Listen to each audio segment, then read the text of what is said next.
The summer before my first semester of seminary, I found myself in a crisis. Driving back to Michigan from Missouri through the middle of America, I heard for the first time the history of the violent conquest of Mesoamerica.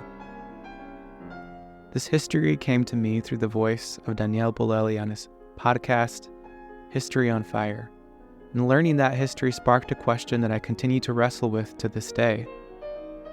What does it mean to be a Christian of Guatemalan descent, living in the United States, in light of the history of Christian colonial violence? In his book, A Violent Evangelism, historian Luis Rivera Pagan quotes a 16th century colonial official who aptly shows what is at stake for me in this question. Because of the labors and cruelty that have been used against the indigenous people, there is not a third left of the people who once lived here. And I heard many Spaniards say in the New Kingdom of Colombia that from there to the government building in Popayan, one could not get lost because the bones of the dead showed the way. One day after I led a prayer chapel for the 2019 Central American migrant caravans into the U.S., I had a conversation that would change everything. A professor at my seminary approached me and said, "I know the perfect place for you to continue to wrestle with your theological questions about Latin American history, theology, and identity. It's called the HSP, but the application is due this weekend, so you have to start your application now."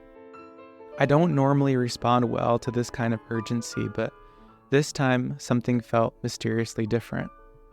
So I decided to go ahead and apply. Providentially, one of the offerings that summer was a course taught by Dr. Matilde Moros titled Decolonizing Latinx Sexualities. And to my great surprise, the syllabus included 2 monographs by an author I had seen pop up everywhere in my own research during my first year in seminary, Marcela Althaus-Reed. That class with Dr. Moros, the texts we read together, and the online community we created during that COVID summer transformed the trajectory of my theological study and even the direction of my life. 5 years later, I found myself back on the road, but this time traveling from Michigan to Union Theological Seminary in New York City to start my Ph.D. in Hebrew Bible, where I continue to wrestle with the same question I asked as a first-year seminarian. What does it mean to be a Christian in light of the history of colonial violence on this continent? But now, I ask that question alongside Dr. Matilde Moros and Marcela Althaus-Reed.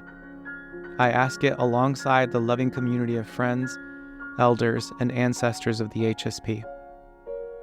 Without this community, I think the question would have crushed me. But instead, it's been a source of life, creativity, growth, and a deeper and more authentic relationship with the divine.